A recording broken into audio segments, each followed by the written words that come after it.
നമസ്കാരം. IAS അടക്കമുള്ള കേന്ദ്ര സർക്കാർ ഉദ്യോഗസ്ഥർക്കായി ഭാരതീയ തത്വചിന്ത, ഭഗവത്ഗീത എന്നിവ അടിസ്ഥാനമാക്കിയുള്ള പുതിയ പരിശീലന പദ്ധതി ആവിഷ്കരിച്ച് കേന്ദ്ര സർക്കാർ. പുതിയ ഇന്ത്യ എന്ന ആശയപ്രകാരം ഭാവി വെല്ലുവിളികളെ തരണം ചെയ്യാൻ ഉദ്യോഗസ്ഥരുടെ മനോഭാവം, വൈദഗ്ധ്യം, അറിവ് എന്നിവ രൂപപ്പെടുത്താൻ ഉതകുന്ന കർമ്മയോഗി എന്ന പരിശീലന പദ്ധതിയാണ് കേന്ദ്രം നടപ്പാക്കുന്നത്. നീണ്ട 1.5 വർഷത്തെ ശ്രമങ്ങൾക്കൊടുവിലാണ് ഇത്തരമൊരു പദ്ധതി ആവിഷ്കരിച്ചിരിക്കുന്നതെന്ന് കേന്ദ്ര സർക്കാർ വൃത്തങ്ങൾ സൂചിപ്പിക്കുന്നു. രാജ്യത്തെ 60 മന്ത്രാലയങ്ങളിലെയും 93 വകുപ്പുകളിലെയും 2600 സ്ഥാപനങ്ങളിലെയും ജീവനക്കാർ കർമ്മയോഗി പരിശീലന പദ്ധതിയുടെ ഭാഗമാകും. ഇന്റർഗ്രേറ്റഡ് ഗവൺമെന്റ് ഓൺലൈൻ ട്രെയിനിംഗ് അഥവാ IGOT എന്ന പോർട്ടലിൽ കർമ്മയോഗി പരിശീലന പദ്ധതിയുടെ കീഴിൽ 1500 കോഴ്സുകളാണ് നിലവിൽ ഉൾപ്പെടുത്തിയിരിക്കുന്നത്. വരുന്ന 1 വർഷത്തിനുള്ളിൽ ഈ കോഴ്സുകളുടെ എണ്ണം 5000 ഉയർത്തും. നിലവിൽ 46 ലക്ഷം കേന്ദ്ര ജീവനക്കാർ ഈ പദ്ധതി പ്രകാരമുള്ള പരിശീലനത്തിനായി രജിസ്റ്റർ ചെയ്തിട്ടുണ്ട്. 10.4 ലക്ഷം പേർ സംസ്ഥാന കേന്ദ്രഭരണ പ്രദേശങ്ങളിലെ ഉദ്യോഗസ്ഥരാണ്. 3.2 ലക്ഷം പേർക്കാകും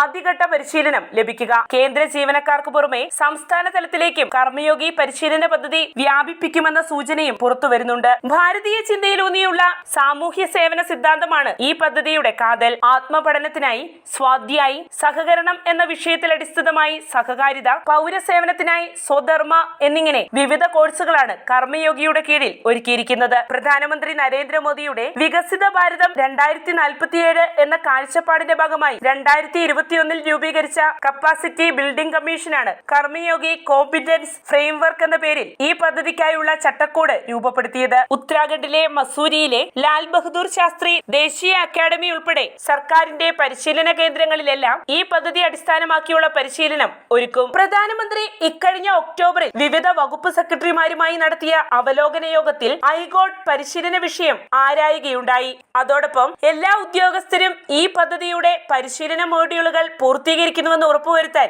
വിവിധ വകുപ്പുകളിലെ മന്ത്രിമാരോട് അദ്ദേഹം ആവശ്യപ്പെടുകയും ചെയ്തു.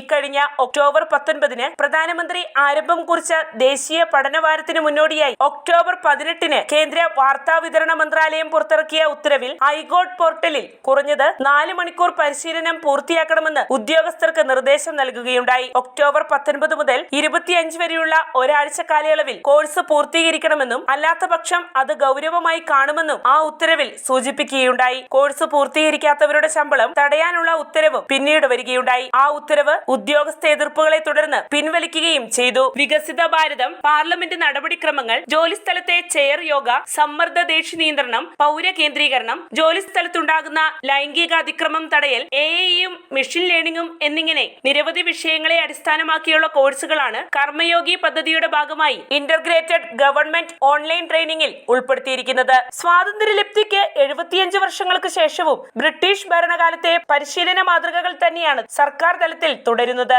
ഇത്തരം പരിശീലനങ്ങൾ തിരുത്തുക എന്ന ഉദ്ദേശവും ഈ പദ്ധതിക്കുണ്ട്. സർക്കാർ ഉദ്യോഗസ്ഥർക്കായി മുൻപ് നാമമാത്ര കോഴ്സുകളെ ഉണ്ടായിരുന്നുള്ളൂ. പുതിയ കോഴ്സുകളിൽ കുറഞ്ഞത് 4 മണിക്കൂർ പരിശീലനമെങ്കിലും പൂർത്തിയാക്കണമെന്നാണ് കേന്ദ്രം നിലവിൽ ഉദ്യോഗസ്ഥരോട് ആവശ്യപ്പെട്ടിരിക്കുന്നത്. 4 മണിക്കൂർ എന്നത് വർഷത്തിൽ 50 മണിക്കൂറായി വർദ്ധിപ്പിക്കാനുള്ള ആലോചനയും സർക്കാർ നടത്തുന്നുണ്ട്. അതിനായി ദേശീയ പഠനവാരവും സംഘടിപ്പിക്കും. വാർത്തയുടെ നിറം തേടി തനിനിറം.